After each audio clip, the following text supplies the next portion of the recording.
Hello students and welcome to this new lecture where we will see our question answers of chapter number 6. हमने in the previous lecture we have completed the explanation of chapter number 6. हमारा complete हो चुका था explanation. तो अगर आपने वो miss किया है तो आप वो lecture वापस से देख सकते हैं.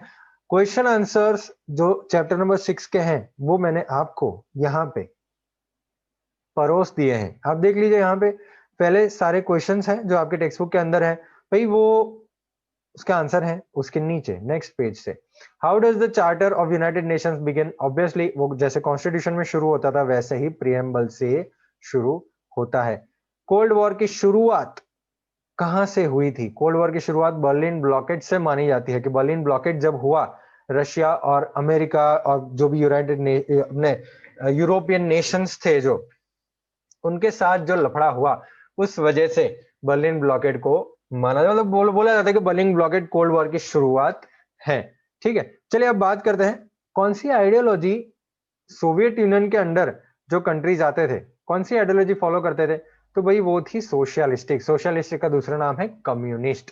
ठीक है, तो वो कम्युनिस्ट आइडियोलॉजी फॉलो करते थे.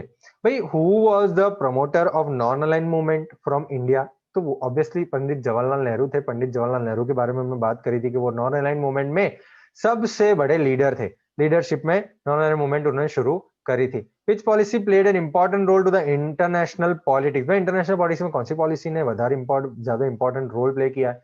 Non aligned policy. Non aligned movement ने बहुत सारा इंपॉर्टेंट रोल प्ले किया है. भाई चलिए देखते हैं नंबर 6 क्या है. आफ्टर वर्ल्ड वॉर 2 दोनों पावर ब्लॉक्स के बीच में कॉन्फ्लिक्ट कैसे आया? कॉन्फ्लिक्ट सिचुएशन कैसे खड़ा हुआ? देखो, fierce competition from the dominance over the world between two superpowers America and Russia.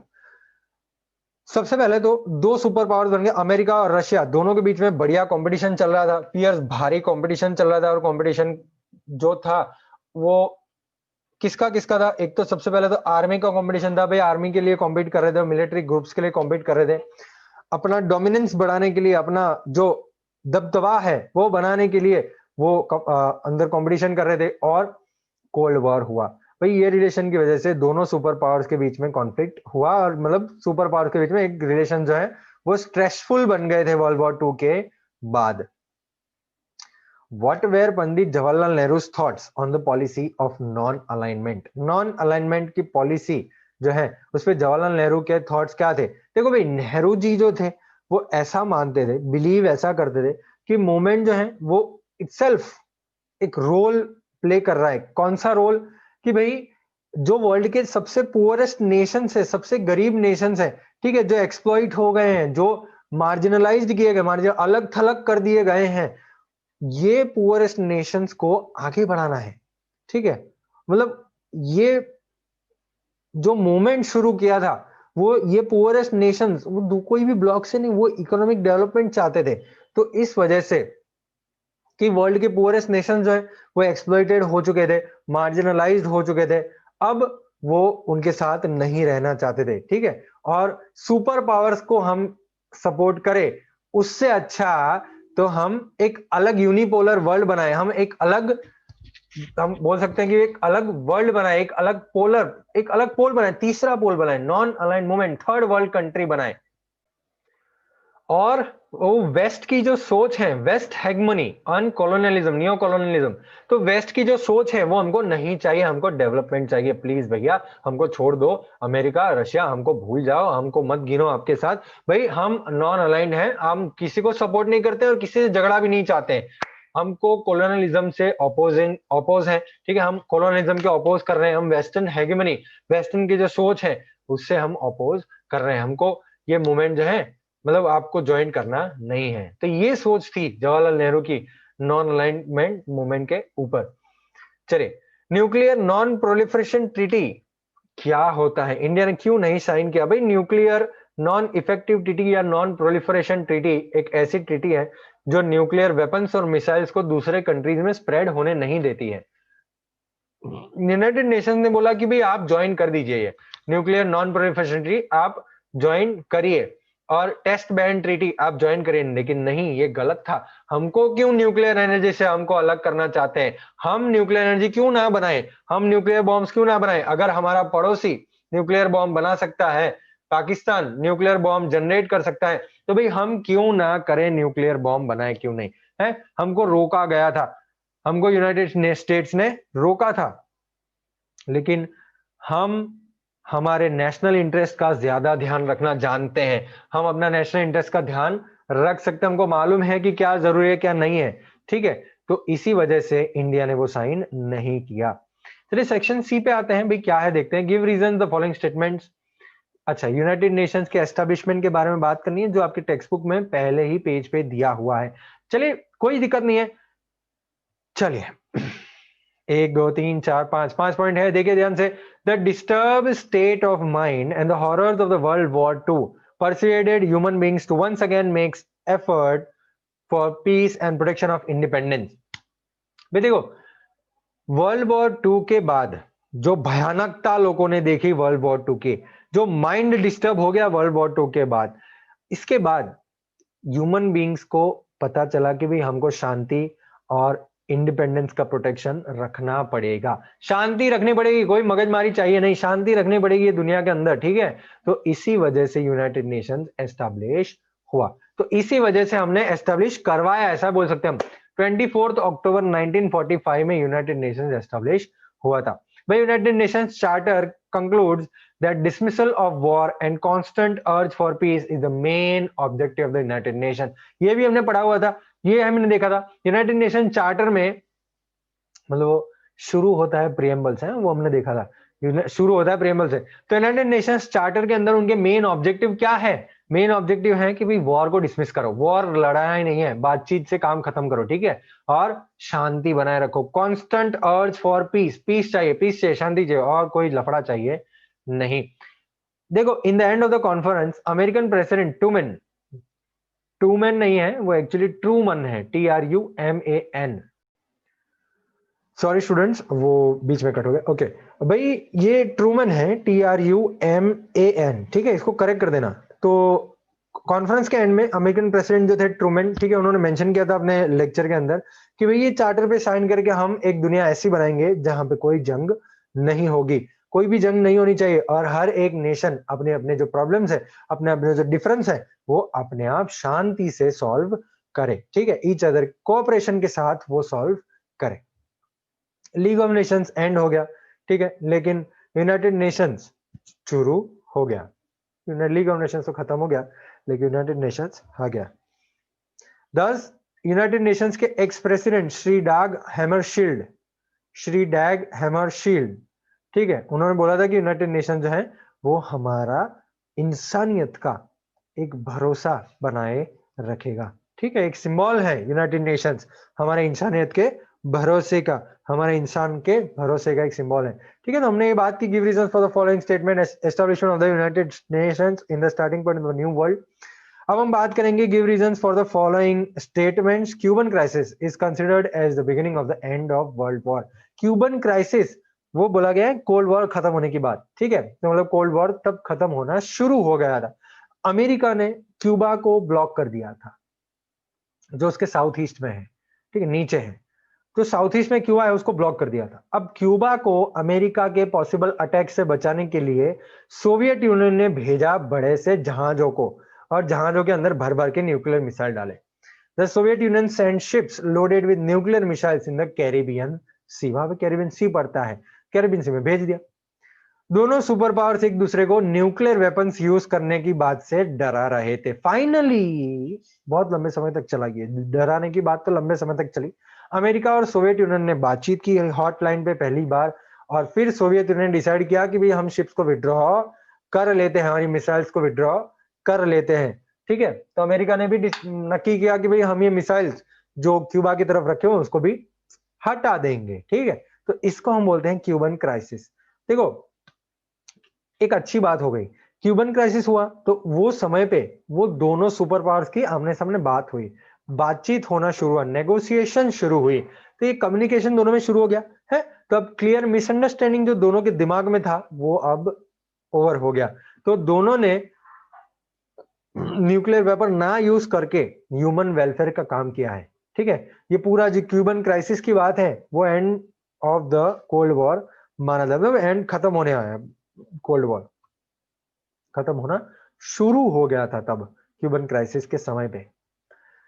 चलिए कोल्ड वॉर के बारे में थोड़ा डिटेल में बात करेंगे कि भी कोल्ड वॉर की कॉन्सिक्वेंसेस क्या थे और पीछे बाद में क्या हुआ। ठीक है, चलिए वर्ल्ड वॉर टू हुआ, इसके बाद एक जो पावरफुल नेशंस थे पूरे वर्ल्ड के अंदर, भाई उनमें बेसिक रिलेशन का चेंज आ गया है, रिलेशंस चेंज हो गए।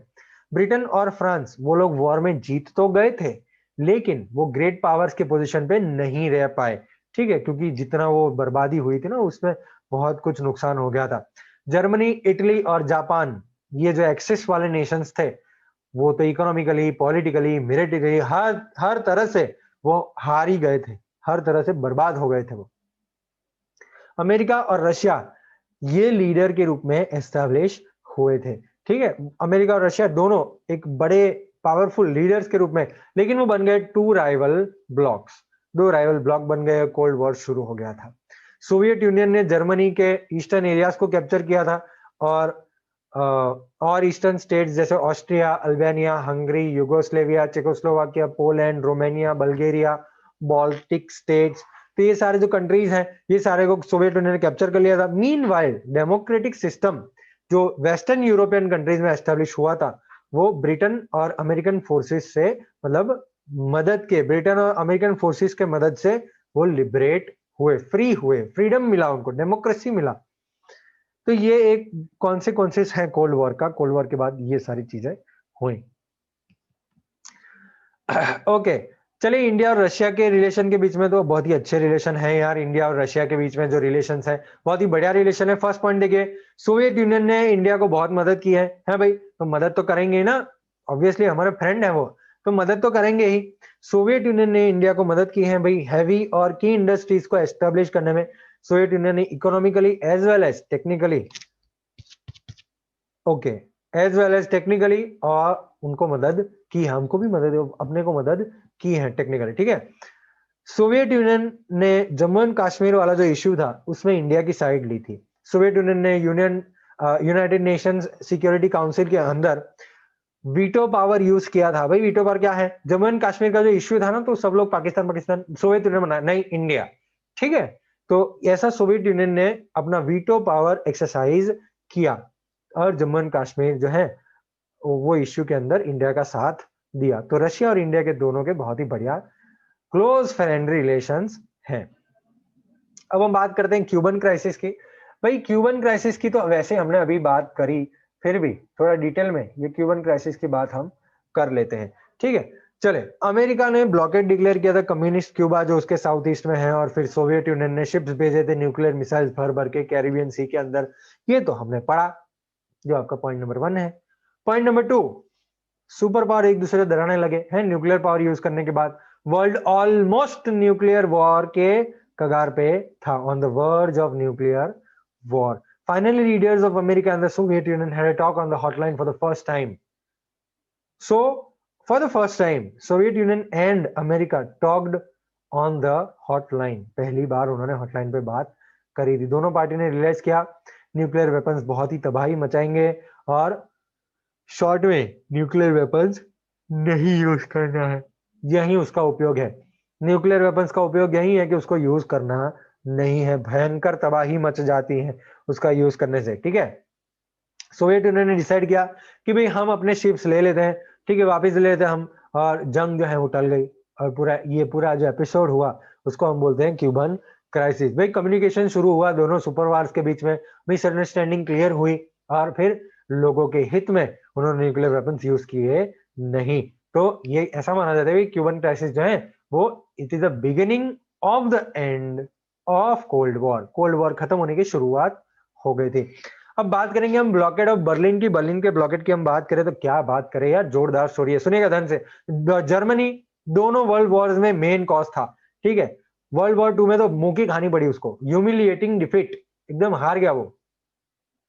पॉइंट नंबर 2, जो जर्मनी के अंदर जितनी भी इकोनॉमिक व्यवस्था थी, एडमिनिस्ट्रेशन था, वो सब कोलैप्स हो गया, सब खत्म हो गया। ठीक है, एक सिंगल पार्टी नहीं थी जो जर्मनी के ऊपर राज कर सके, एक रूल कर सके वो पूरे नेशन के ऊपर। देयरफॉर ये जो हारा हुआ जर्मनी था वो 4 अलग अलग एडमिनिस्ट्रेटिव सेगमेंट्स में डिवाइड कर दिया गया। उसका कैपिटल भी 4 अलग अलग सेगमेंट्स में डिवाइड कर दिया था। उनका कैपिटल है बर्लिन। बर्लिन को भी अलग अलग डिवाइड कर दिया था। दो इंडिपेंडेंट जर्मन स्टेट्स उन्होंने बनाए थे, जो था वेस्ट जर्मनी और ईस्ट जर्मनी। तो टू इंडिपेंडेंट जर्मन स्टेट्स बने, एक वेस्ट जर्मनी जो डेमोक्रेटिक था और ईस्ट जर्मनी जो कम्युनिस्ट था। ईस्ट जर्मनी था रशिया के पास, वेस्ट जर्मनी था अमेरिका के पास, ठीक है। अब ये कैपिटल उसका जो बर्लिन था वो भी डिवाइड किया गया, बर्लिन को भी 4 पार्ट में डिवाइड किया। जर्मनी के 3 वेस्टर्न सेगमेंट्स, वो 3 एडमिनिस्ट्रेटिव सेक्शंस जो थे वो यूनाइट किए गए। अमेरिका के हाथ में, ब्रिटेन के हाथ में, फ्रांस के हाथ में जो बर्लिन का एरिया था, 3 सेगमेंट्स थे वो इकट्ठे किए गए, ठीक है। और ईस्ट वाला जो है वो रशिया के पास रह गया लेटर ऑन। ओके, अब ये रिएक्शन देखा उन्होंने कि भाई वो लोग आगे बढ़ रहे हैं, तो अप्रैल 1948 में उन्होंने बर्लिन ब्लॉकेड डिक्लेयर किया कि बर्लिन को हम ब्लॉक कर देंगे, East Berlin West Berlin block खत्म। तो इसकी वजह से क्या हुआ बेटा, इसकी वजह से बहुत ही भयानक टेंशन हो गया सोवियत यूनियन और वेस्टर्न कंट्रीज के बीच में। अब ये भयानक टेंशन होने की वजह से जो 42 किलोमीटर लंबी वॉल बनाई थी, वाल नहीं वॉल, 42 किलोमीटर ऊंची, मतलब 42 किलोमीटर लंबी और 50 फुट ऊंची वॉल जो उन्होंने बनाई थी वेस्ट और ईस्ट बर्लिन को तोड़ने के लिए, ठीक है, वो एक कोल्ड वॉर का सिंबल माना जाता है। तो ये है ब्लॉकेड ऑफ बर्लिन के बारे में बात जो हमने करी, ठीक है। चलिए बोलते हैं सेक्शन नंबर 4। बोलिए सेक्शन नंबर 4 नहीं section D. Each carries 4 marks दिखाए। चलिए क्या हो जाता है, right about the United Nations and it's AIIMS. भाई यूनाइटेड नेशंस और उनके एम्स के बारे में लिखिए। अब एम्स का मतलब क्या होता है, एम्स का मतलब गोल्स, उसके गोल्स क्या है। देखो सेकेंड वर्ल्ड वॉर हो गया 1939 में, ठीक है। अब अपने को पता है सेकेंड वर्ल्ड वॉर 1939 में हो गया था। अब लोगों के दिमाग डिस्टर्ब हो गए हैं और जो वर्ल्ड वॉर 2 के जो भयानक हादसे हैं वो लोगों को डराना, अब डर लोग डर गए। वर्ल्ड वॉर 2 ऑब्वियसली इतना भयानक था कि मैं भी डर जाऊंगा, आप भी डर जाएंगे, ठीक है। तो ह्यूमन बींग्स अब शांति और प्रोटेक्शन ऑफ इंडिपेंडेंस के लिए काम करने वाले थे कि शांति रखेंगे, अब कोई मगजमारी नहीं करेंगे, ठीक है। तो इसकी वजह से यूनाइटेड नेशंस उन्होंने बनाया। 24 अक्टूबर 1945 को ये चीज बनी थी। तो ये दिन 24 अक्टूबर 1945 यूनाइटेड नेशंस डे माना जाता है। कौन सा डे माना जाता है भाई, United Nations day. United Nations day माना जाता है। यूनाइटेड नेशंस चार्टर, चार्टर मतलब वो ऐसी कॉन्स्टिट्यूशन जैसी बुक होती है यूनाइटेड नेशंस की, ठीक है, जिसके अंदर वो ऑब्जेक्टिव ऑब्जेक्ट सब कुछ लिखा होता है उसके अंदर। तो वो शुरू होती है प्रेम्बल से और उसके गोल्स भी उसके अंदर लिखे हुए हैं। यूनाइटेड नेशंस के चार्टर के अंदर उनके मेन ऑब्जेक्टिव है क्या, उनके मेन ऑब्जेक्टिव है कि वॉर को डिसमिस करो, डिसमिसल ऑफ वॉर, ठीक है, और कॉन्स्टेंट अर्ज फॉर पीस। तो अब शांति मेंटेन बनाए रखो, शांति बनाए रखो और वॉर की बात मत करो, ठीक है, लात मार देंगे हम।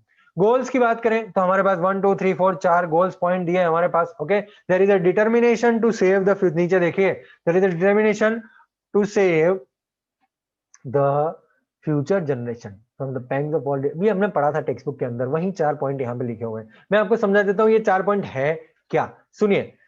फ्यूचर जनरेशन को बचाना है भाई, जंग से बचाना, भयानक जंग से हमको फ्यूचर जनरेशन को बचाना है और म्यूचुअल अंडरस्टैंडिंग फैलाएं, इंटरनेशनल लॉज मेंटेन रखें और हमारी रिस्पॉन्सिबिलिटीज पूरी करें, ठीक है। ये फोकस उस पर दिया हुआ है कि ये सारी चीजें हम करें, समझ में आ रहा है। अब पॉइंट नंबर 2, एम्फेसिस जो है वो टॉलरेंस पे दिया जाए। टॉलरेंस क्या होता है, धीरज। भाई धीरज रखे, शांति रखे, हो जाएगा, चुप चाप, शांति, पीस, शांति, ओके, धीरज, नॉन वायलेंस, ठीक है।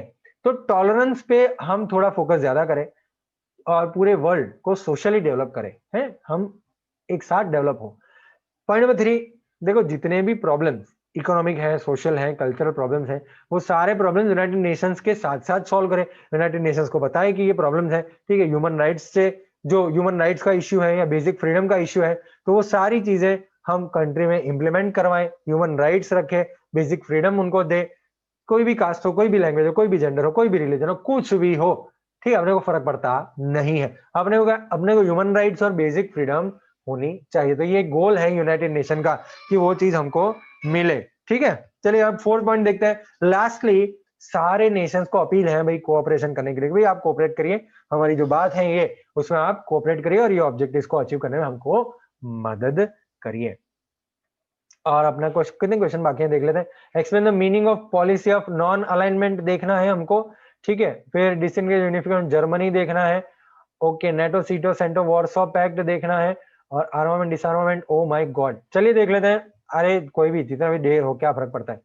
चलिए, explain the meaning of policy of non alignment. भाई नॉन अलाइनमेंट की बात करें हम तो क्या है, हमने वो पढ़ा है अभी भी रिसेंटली लास्ट लेक्चर में ही नॉन अलाइनमेंट हमने किया था। तो मैं ओवरऑल एक जनरल आइडिया दे देता हूँ। भाई वर्ल्ड जो है वो दो सुपर पावर्स में डिवाइड हुआ था, नई नेशंस, नए पावर ब्लॉक्स, दो मिलिट्री ब्लॉक्स बन गए थे, अमेरिका, रशिया, ठीक है। जो नए नेशंस जो दोनों मिलिट्री ब्लॉक्स को नहीं ज्वाइन करना चाहते थे, ठीक है, और दोनों के साथ इक्वल डिस्टेंस रखना चाहते थे, भाई ऐसे नेशंस को बोला जाता था non aligned Nations. Non aligned nation मतलब वो उनकी फॉरेन पॉलिसी जो होती थी वो नॉन अलाइंड पॉलिसी होती थी, हमको किसी के साथ ज्वाइन नहीं करना है। जो न्यूट्रल नेशंस जो दोनों सुपर पावर्स को ज्वाइन नहीं करना चाहते थे, उनका कॉन्सेप्ट ये था कि हमको ऑलराउंड डेवलपमेंट चाहिए, हमको कोई फालतू बात चाहिए नहीं।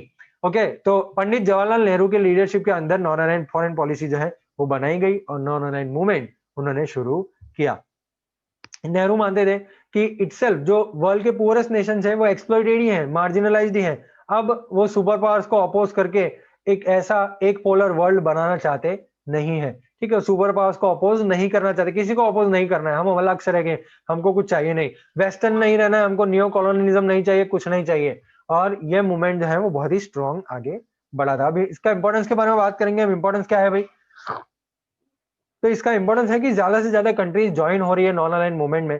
Maximum countries non align group के अंदर ज्वाइन हो रही है। Non align movement world politics में बहुत ही ज्यादा रोल प्ले करता है। Non align movement itself world peace maintain करने के लिए जाना जाता है, वॉर्स को स्टॉप करने के लिए, ह्यूमन सोसाइटी को बचाने के लिए, नेशनलिज्म जगाने के लिए, तो ये सारी चीजों के लिए नॉन अलाइन मूवमेंट जाना जाता है। और सुपर पावर को एक डिसआर्मामेंट वाला एटीट्यूड बताने के लिए, जब वो अमेरिका और रशिया दोनों सामने आ गए थे, सामने आ गए थे, तो उनको बताने के लिए कि डिसआर्मामेंट इज द की, डिसआर्मामेंट ही चाहिए, हमको जंग नहीं चाहिए, ठीक है, समझ में आ रहा है। तो वर्ल्ड पीस जो है वो इंडिया का हमेशा से प्राइमरी कंसर्न रहा है। उनके फॉरेन पॉलिसी के अंदर इंडिया हमेशा से एक कोऑपरेशन, ट्रस्ट और अंडरस्टैंडिंग का पूरा एटमोस्फेयर लेके चल रहा है और बहुत ही एक्टिवली चल रहा है, ठीक है।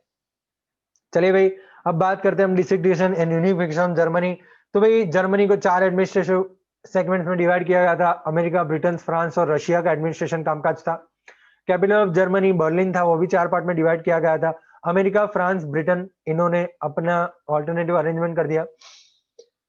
अमेरिका और वेस्टर्न यूरोपियन कंट्रीज ने एक अलग, जो वेस्टर्न हमारी जर्मनी थी वो बनाई फेडरल रिपब्लिक ऑफ जर्मनी, और वो भाई दूसरा जो पार्ट था वो डेमोक्रेटिक रिपब्लिक ऑफ जर्मनी बोला गया है, कम्युनिस्ट रिपब्लिक ऑफ जर्मनी बोला गया है, ठीक है। जर्मनी के 3 वेस्टर्न सेगमेंट यूनाइट हो गए, वैसे ही बर्लिन के भी यूनाइट हो गए। सोवियत यूनियन ने बर्लिन ब्लॉकेट डिक्लेयर किया 1948 में, 42 किलोमीटर लंबी दीवार बनाई गई बर्लिन में।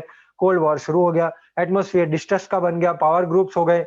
ईस्ट जर्मनी जो है उसकी गवर्नमेंट को कंट्रोल दी गई।